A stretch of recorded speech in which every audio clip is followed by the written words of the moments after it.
Okay, so there is this idea going around that when people talk about religious trauma, when people talk about deconstructing from religion, you will have other people that will say, well, maybe you just went to a bad church, or maybe you just ran into someone at church who was just a shitty person or just a mean person. No, we're going to talk about why spiritual oppression isn't just about hurt feelings, okay? Spiritual oppression isn't just about feeling offended. This is a deep, invisible force that shapes how you live, it limits your freedom, and it distorts your vision, okay? So when you make a decision to leave church, to disassociate from religion, people who mock, judge, or don't understand your choice will say things like, oh, you just went to a bad church, or the church didn't have the right people. These people who say that, these are people who have yet to come to the realization that being hurt in church and experiencing religious trauma is a layer within religious programming. So, also, people who say things like that have yet to realize that to dissociate from religion and church is about breaking a cycle of harmful conditioning and harmful programming. It is about breaking a cycle of a harmful tradition that has existed for generations. Okay. This is why walking away from religion and church goes beyond hurt feelings. I'm going to say that about 1,000,000 times in this episode. All right. It is about breaking free from spiritual oppression. When you disassociate from religious construct, you are breaking your silence and you are exposing what religion is and what it has always been. It has always been about control and it has always been about fear. Okay. Also, when you hear people say, oh, you were just hurt in the church, bad people, wrong church, blah, blah, blah. People who say things like that are also refusing to see the harmfulness that is right in front of them, the harmfulness that has become the norm. All right. The spiritual oppression, the identity suppression has become normal. All right. This is why abuse happens so very easily in the church. Now, in this case, here's a side note. I'm talking about abuse on all levels. This is why boundaries get crossed so easily in the church, because being harmed has become the norm. Do you see that? And this is what I go deep with when I work one-on-one with people. So whether you sign up for the 24 session package, or if you sign up for a one-on-one session, which is 55 minutes in duration, and both are video, we're on video. I have to see you, you have to see me. This is the length, the depth that I take people on, because we're talking about identity here. Okay. So this is the work that I do. If you're interested in working with me one-on-one, go to unleashedalchemy.com, where both of those options to work with me with the 21st session or the one-off 55-minute session, the information is there. All right. So let's jump back into today's episode. So when someone says, oh, religion isn't bad, you just went to a bad church, dare I say, that is also a form of unintentional gaslighting. And I say unintentional because people they don't realize that that's what that is. And gaslighting gets used so much that it gets used to the point where I don't think that people really understand what gaslighting is. So let me give you a definition. Gaslighting is manipulating someone, whether you're using phrases or words, to question a person's reasoning or even their sanity. All right. A person will say to you, oh, you just went to a bad church. Oh, it was just a church.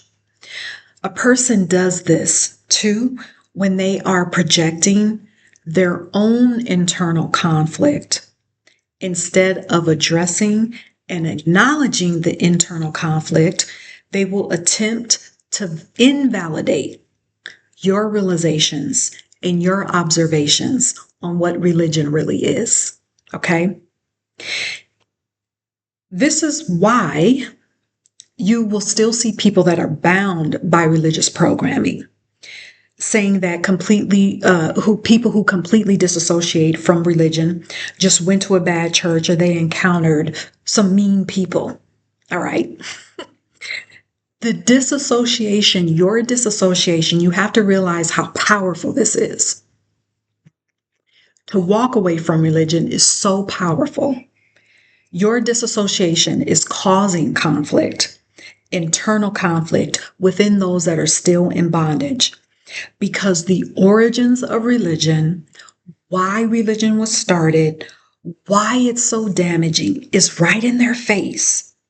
Yet they turn away from it because if they would just welcome new information, then that means they have to question everything they knew. They have to question their own identity. And you know how that feels because you've walked away from religion. Haven't you questioned everything you've been told?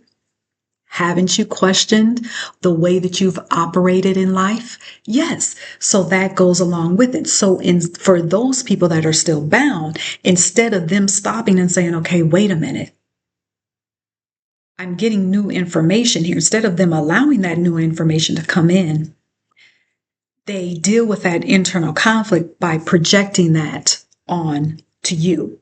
Okay. So what does this have to do with you? Well, here's what I want to tell you. The reason why I'm doing this episode is because I don't want you to hear those comments. Like, if people come to you and they say, oh, well, have you considered that maybe it was just a bad church and it wasn't religion? Maybe you should just try and come back or just try another church. I want you to stay on your path. Do not get sidetracked by that. You need to understand that your experiences that you had in church and religion, they are valid. All of them. If you experienced actual abuse, physical, sexual abuse in church, abuse on all levels. And when I say actual abuse, I'm talking about abuse on all levels. Again, physical, sexual, emotional abuse. Religion itself is spiritual abuse because it crosses spiritual boundaries. Anytime someone intentionally violates your boundaries, anytime someone violates your boundaries, that is abuse. Okay. So religion in itself is spiritual abuse. All right. So know that religious constructs influence behavior. That does not let people or the persons off the hook, okay, as far as them being accountable for their actions. They're still accountable for their actions. No, the devil didn't make them do it. They're still accountable for their actions. Another thing is you don't need to second guess your experiences. You need to own your realizations. Look at the new information that you are pondering regarding religion. And understand that having hurt feelings in church is a layer of religious programming. Okay?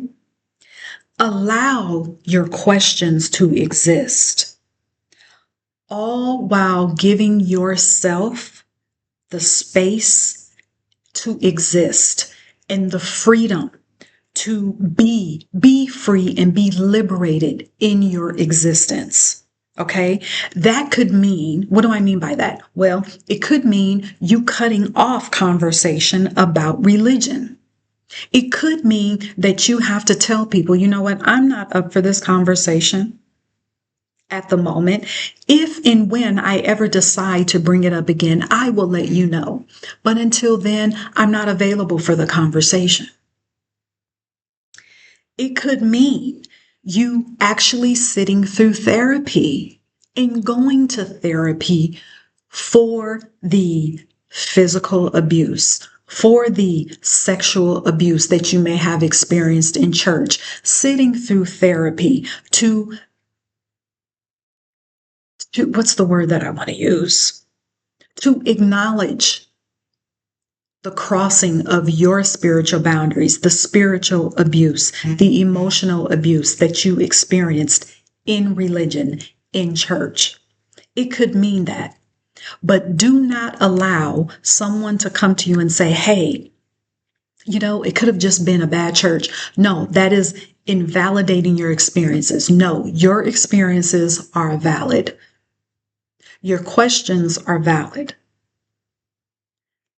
Be free to exist with that. Be free to exist. Allow yourself the freedom to exist with that, to exist with the new information that you're allowing to come in.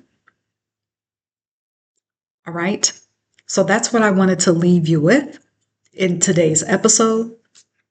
If you're looking for more one-on-one support in your spiritual odyssey, go to unleashedalchemy.com. There are 2 ways to work with me: through a coaching package of 24 sessions or just a one-off session if you want to have a conversation. You can also schedule that with me. I have courses, I have books, I have the 8-week session coming up called Unleash Your Sovereignty, where you are going to experience phases of liberation. All right. So that you, by the end of those 8 sessions, you are going to be free to exist in your sovereignty. You're going to be free to exist as the divine and function fully and confidently in your spiritual gifts. And you're going to be very clear about who you came here to be and what you came here to do. All right. To sign up, there are a few spots left. To sign up, you can click on the link in the description box of this video or in the show notes on the podcast. Also, you're going to notice over the next, I'm just going to say 60 days, you're going to notice a change in the frequency of the episodes that I release. I release new episodes almost every day. However, I have a few projects that I want to complete. Okay. And in order for me to do that, to stay on the timeline that I want to be on and getting these things done, I need to scale back a little bit on the amount of episodes that I release. I'm still here. I'm not going anywhere because we have so much more to do and so much more to talk about. All right. So you're going to notice that. So I'm just letting you know I am still here. Of course, the website will still be up. Unleashed Alchemy is growing. We're moving. We're changing. We're doing more things. All right. More things to come. So anyway, let me know what your takeaways are. Leave me a comment in the comment section. All right. Share this with someone you know that can benefit from this message. All right. Until next time, be sovereign.